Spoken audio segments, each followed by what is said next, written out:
जय श्री कृष्ण। राधे राधे। आप सभी लोगों को जन्माष्टमी की हार्दिक शुभकामनाएं। जैसा कि हम सभी लोग जानते हैं कि जन्माष्टमी का व्रत हर साल भाद्रपद कृष्ण पक्ष की अष्टमी तिथि को मनाई जाती है। पूरे भारतवर्ष में बड़े ही हर्ष उल्लास के साथ हर वर्ष यह त्यौहार मनाया जाता है। इस दिन भगवान श्री कृष्ण का प्राकट्य हुआ था। भगवान जब भी धरती पर जन्म लेते हैं तो वह प्रकट होते हैं, अवतरण लेते हैं। वह गर्भ में अपने समय को नहीं बिताते हैं, यह हम सभी लोग जानते हैं। तुलसीदास जी ने भी लिखा है, भय प्रगट कृपाला दीन दयाला कौशल्या हितकारी। और ऐसा ही भगवान श्री कृष्ण के समय में भी हुआ था। देवकी और वासुदेव के 8वें पुत्र के रूप में भगवान श्री कृष्ण ने द्वापर युग में जन्म लिया था। और उस वक्त पृथ्वी लोक पर जब पृथ्वी लोक बहुत त्रस्त हो गई थी तो वो ब्रह्मा जी के पास जाती हैं ब्रह्मलोक, और ब्रह्मा जी उन्हें लेकर के जाते हैं विष्णु लोक। और वहाँ जाकर के पृथ्वी अपनी बात कहती हैं कि मैं किस तरह से परेशान हूँ, पापों का बड़ा भारी बाढ़ आया हुआ है पृथ्वी लोक पर। तो भगवान श्री विष्णु कहते हैं कि जाओ, मैं बहुत ही जल्द अंश सहित मैं अवतार लूँगा। आशीर्वाद देते हैं पृथ्वी माता को और वह आ जाती हैं, पृथ्वी लोक में आ जाती हैं। इस प्रकार से वर्णन है। और कहते हैं भगवान विष्णु अपने सहयोगियों से, देवी देवताओं से, कि आप सभी लोग नाना रूप धर करके गोकुल में, मथुरा में जाइए और वहाँ के निवासी के रूप में बन करके वहाँ निवास स्थान अपना बनाइए, वहीं पर मेरा प्राकट्य होगा। अग जग में सब रहित विरागी, प्रेम ते प्रभु प्रगटे जिमि आगी। मोर बचन सब के मन माना, साधु साधु करी ब्रह्म बखाना। तुलसीदास जी लिखते हैं किस तरह से भगवान ने अपनी बात कही और साधु साधु कहा। जितने साधु लोग थे उन लोगों ने कहा बहुत बढ़िया, बहुत अच्छा। इस तरह से ब्रह्म की बखानता करिए। इस बार सन 2023 में जन्माष्टमी 2 दिन पड़ रहा है, 6 सितंबर को और 7 सितंबर को। 6 सितंबर सबसे पहले गृहस्थों के लिए भगवान श्री कृष्ण का जन्माष्टमी व्रत रखा जाता है। और दूसरे दिन जो योगी होते हैं, ऋषि मुनि लोग होते हैं, वो लोग इस उत्सव को मनाते हैं। मंदिरों में झांकियाँ सजती हैं, मंदिरों में फिर इस त्यौहार को मनाया जाता है। भगवान के इस प्राकट्य रूप को, जन्म उत्सव को द्वापर युग से इस कलयुग में आज तक हम सभी लोग ये बड़े हर्ष उल्लास के साथ मनाते हैं, व्रत रखते हैं और बहुत ही भाव के साथ में, भक्ति भाव के साथ में इसको मनाते हैं। ऐसा लगता है जैसे भगवान ने अभी जन्म लिया हो और घर घर उत्सव मनाया जा रहा है। घर घर सभी लोग व्रत करते हैं, सारा दिन का व्रत रखते हैं। भगवान श्री कृष्ण के मंदिर, एक मंदिर को सजाते हैं, झूला रखते हैं, उसमें भगवान श्री कृष्ण की मूर्ति को रखते हैं। खीरे को काट के रखते हैं बहुत लोग, उसके अंदर उस मूर्ति को रख लेते हैं और रात के समय में उस मूर्ति से भगवान श्री कृष्ण को निकालते हैं और कहते हैं कि मेरे घर नंद आए हैं, नंद गोपाल मेरे घर आए हैं, नंद के घर आनंद भयो, इस गाने को गाते हैं। बहुत सारी स्तुति हैं भगवान श्री कृष्ण की।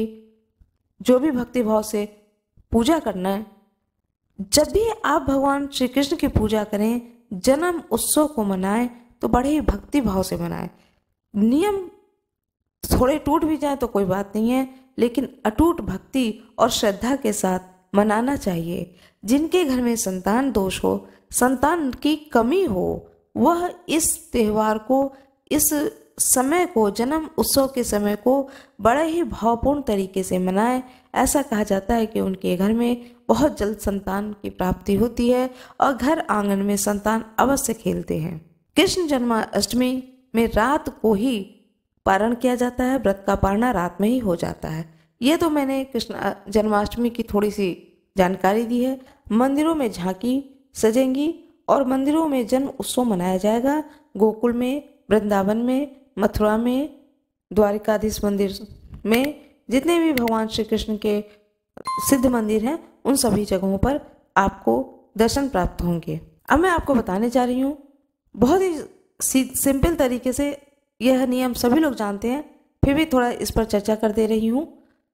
जन्माष्टमी का व्रत एक तो बहुत ही सुंदर लगता है और भक्ति भाव से करें, मन से करें तो और भी सुंदर लगता है। सुबह जितनी जल्दी हो सके प्रातः काल में स्नान करके जो कोई भी व्रत रख रहे हो, जन्माष्टमी का व्रत रख रहे हो, मन में संकल्प लें, हाथ में स्नान ध्यान जब आप कर लें उसके बाद में भगवान सूर्य को अर्घ दें, तुलसी माता को जल दें।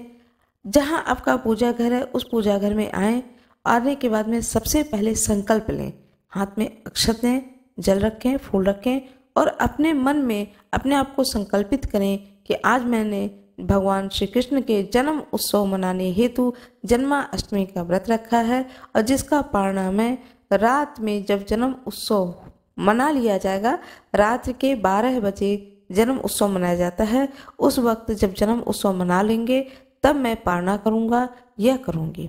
सबसे पहले स्वयं को संकल्पित करें, इसके बाद में नित्य जो पूजा आप करते हैं उस पूजा को करें। फिर आप भगवान श्री कृष्ण के जो ऐसा भी आपके घर में स्थिति हो, जैसा भी आप उनको विराजित करते हो, विराजित करें। पालना में जरूर भगवान श्री कृष्ण को रखने की कोशिश करें, पालना में रखना चाहिए। फल फूल मिठाई मेवा पकवान ये जरूर भोग में लगाएं, तुलसी दल डालें उन सब चीज़ों में। और जो व्रती हैं उन्हें क्या फलहार करना चाहिए। फलहार क्या है कि रुचि अनुसार बहुत लोग करते हैं, जैसे आलू भून लिया, आलू उबाल करके भून लिया, मखाना भून लिया, मूंगफली भून लिया, साबूदाने की खिचड़ी बना ली। आप मीठे भी कुछ खा सकते हैं, लेकिन बहुत ज़्यादा मीठा ऐसा कोई मना नहीं है कि आप सिर्फ मीठा ही मीठा खाएं, नमकीन भी खा सकते हैं, मीठा भी खा सकते हैं। लेकिन इसमें पंजीरी और चनामृत का भोग जरूर लगाया जाता है, तो पंजीरी घर में जरूर भून के रखें भोग के समय में, और चनामृत जरूर बनाएं। पंचामृत बनाए जाते हैं और जब उसी पंचामृत में भगवान श्री कृष्ण को स्नान कराया जाता है तो वह चरणामृत हो जाता है। ये तो हम सभी लोग जानते हैं और फिर वही चरणामृत सभी लोगों को दिया जाता है। कहते हैं कि ये चरणामृत है और वही प्रसाद स्वरूप घर में पूरे परिवार में बांटा जाता है। इस तरह से फलाहार करें आप, फल फूल जूस मिठाई यथाशक्ति जो भी आपके पास में हो उन चीज़ों को भोग लगाएं और अपना व्रत जो रखे हुए हैं तो खाएं। जो इस तरह से आप व्रत लोग जो कोई भी व्रत किए हैं इस तरह से फलाहार करें। रात्रि के 12 बजे, ठीक रात के 12 बजे कहते हैं कि भगवान श्री कृष्ण का प्राकट्य हुआ था और जब वो चतुर्भुज रूप में माँ देवकी के सामने प्रकट हुए तो देवकी ने हाथ जोड़ करके प्रार्थना करी कि हे प्रभु, बालक के रूप में मेरे गोद में आ जाएं और मैं आपको दुलार करूं और मैं भूल जाऊं कि आप ईश्वर हैं। भगवान ने कहा तथास्तु। इस तरह से भगवान विष्णु ने उन्हें आशीर्वाद दिया और बहुत ही छोटे से बालक के रूप में देवकी की गोद में बैठ गए, लेट गए। देवकी ने उन्हें बहुत ही लाड प्यार किया और मन में उनके अब वो भूल गई कि ये साक्षात ईश्वर हैं और उनके हृदय में दहशत बैठ गई कि कंस मेरा भाई आएगा और इस बालक को भी मार देगा। लेकिन जो कोई भी व्रत करते हैं वह रात में 11:15 से पूजा आराधना शुरू कर दें। भगवान की जो झांकी है वहाँ पर दीपक जला दें, भोग के सारे वस्तु को रख दें, स्तुति करें। आपको जो भी स्तुति है, स्तुति कहते हैं भगवान को बहुत प्रिय होता है, ऐसे ईश्वर की स्तुति जरूर करनी चाहिए। भक्ति भाव से जब कोई ईश्वर की स्तुति करता है तो वह स्तुति भगवान स्वीकार करते हैं, इसलिए स्तुति बड़े भाव से और भक्ति भाव से करना चाहिए। मैं जो भी पूजा बता रही हूँ यह भक्ति मार्ग से बता रही हूँ, नियम से नहीं बता रही हूँ। नियम तो बहुत होते हैं, कई बार नियम खंडित भी हो जाते हैं, इसलिए क्षमा प्रार्थना कर लें। कोई भी काम करें उसमें क्षमा प्रार्थना करें और भक्ति भाव से पूजा करें। मैं आपको किताब का नाम बता रही हूँ, स्तोत्र रत्नावली गीता प्रेस गोरखपुर से।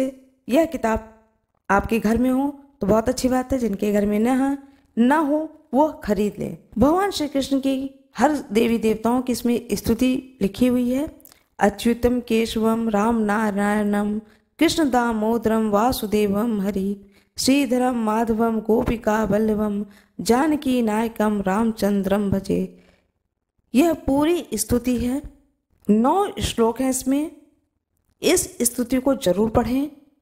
भगवान श्री कृष्ण का बहुत ही प्रिय स्तुति है ये। अधरम मधुरम यह स्तुति भी है भगवान श्री कृष्ण का, जिनका अधर मधुर हो, बाल मधुर हो, नयन मधुर हो। यह स्तुति भी बहुत ही सुंदर है। इस स्तुति को पढ़ें। भय प्रगट कृपाला दीन दयाला कौशल्या हितकारी हर्षित महतारी मुनिमनहारी अद्भुत रूप विचारी। इस स्तुति को करें। इस तरह से जितने भी स्तुति आपको आते हों स्तुति करें।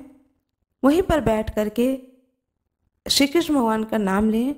श्री कृष्ण राधे कृष्ण इस मंत्र का थोड़ी देर के लिए बैठ करके गायन रूप में जाप करें। उसके बाद जब 12 बज जाए तब यदि आपने, नियम यही है कि जो खीरा होता है उस खीरे को बीच से थोड़ा सा काट देते हैं, चौकोर थोड़ा सा काटते हैं, जगह बनाते हैं और उसमें कृष्ण भगवान को रखते हैं। ऊपर से वह जो टुकड़ा, दूसरा टुकड़ा है उसको रख देते हैं, ढक देते हैं कृष्ण भगवान को। और फिर उसी खीरे में से 12 बजे, यह काम शाम के 5 बजे किया जाता है और रात के 12 बजे उसी खीरे में से भगवान श्री कृष्ण को बाहर निकालते हैं और कहते हैं कि भगवान श्री कृष्ण का जन्म हुआ है। और फिर भगवान को स्नान कराते हैं। सबसे पहले साफ जल से स्नान कराते हैं। यदि आपके घर में शंख हो तो शंख में जल डाल करके तब उससे स्नान कराएं। फिर पंचामृत हो, जो मैंने आपको बताया कि पंचामृत में ही भगवान श्री कृष्ण को रख दिया जाता है और चम्मच से नहलाया जाता है। इस तरह से आप नहला लें और फिर उसी में शुद्ध पानी से नहला दें तो वह आपका चरणामृत तैयार हो गया। इसके बाद में बहुत लोग गंगा जल से स्नान कराते हैं, तो दूसरे बर्तन में आप गंगा जल से दूध, दही, शक्कर अलग से भी स्नान कराना चाहते हैं तो अलग से भी स्नान कराएं। और इस तरह से भगवान श्री कृष्ण को स्नान कराने के बाद में आखिरी में अच्छे से साफ पानी से स्नान करा के उन्हें पोंछ के, साफ कपड़े से पोंछ करके, नए वस्त्र पहना करके, जो भी उनका श्रृंगार आप करते हो वो श्रृंगार करें। श्रृंगार करने के बाद में तिलक लगाएं, भगवान को तिलक लगाएं, भोग लगाएं और फिर आरती करें। इस तरह से भगवान श्री कृष्ण का जन्म उत्सव अपने घर में मनाएं। यह बहुत ही सुंदर लगता है और ये तो मैं आपको बता रही हूँ, जब करती हूँ तो बहुत ही सुंदर लगता है और जब भाव से करो तो और भी अच्छा लगता है। और जब सब कुछ कर लें तब भगवान से क्षमा प्रार्थना भी मांग लें कि हे प्रभु, मैं सर्वज्ञ नहीं हूँ, इंसान हूँ, मुझसे जरूर गलती कहीं ना कहीं हुई होगी, आप सर्वज्ञ हैं, कृपया मेरी गलती को क्षमा करें। फूल का माला पहनाएं और जो फल फूल मिठाई का भोग जरूर लगाएं। जितना सुंदर तरीके से आप कर सकते हैं, यथा स्थिति आपकी स्थिति है उस अनुसार आप उतने ही सुंदर तरीके से उनका भजन पूजन आराधना करें। पारना रात में ही कर लिया जाता है। रात में ही जब पूरा पूजा हो जाए उसके बाद आप प्रसाद लीजिए, पूरे परिवार से प्रसाद ग्रहण करिए। उसके बाद में अनाज का भी खाया जाता है, पूड़ी है, सब्जी है। रात में ही पारना कर ली जाती है। सारा दिन व्रत रखा जाता है, रात में जन्म उत्सव मनाया जाता है, उसके बाद पारना कर लिया जाता है। नियम यही है, बाकी कोई कैसे करता है, उस किस व्यक्ति के घर में अपना क्या विधान है वो अपने विधान के अनुसार करे। मेरा ये वीडियो कैसा लगा कृपया कमेंट बॉक्स में जरूर बताएं। वीडियो को शेयर करें, लाइक करना ना भूलें। धन्यवाद। जय श्री कृष्ण। राधे राधे। आप सभी लोगों को जन्माष्टमी की हार्दिक शुभकामनाएं।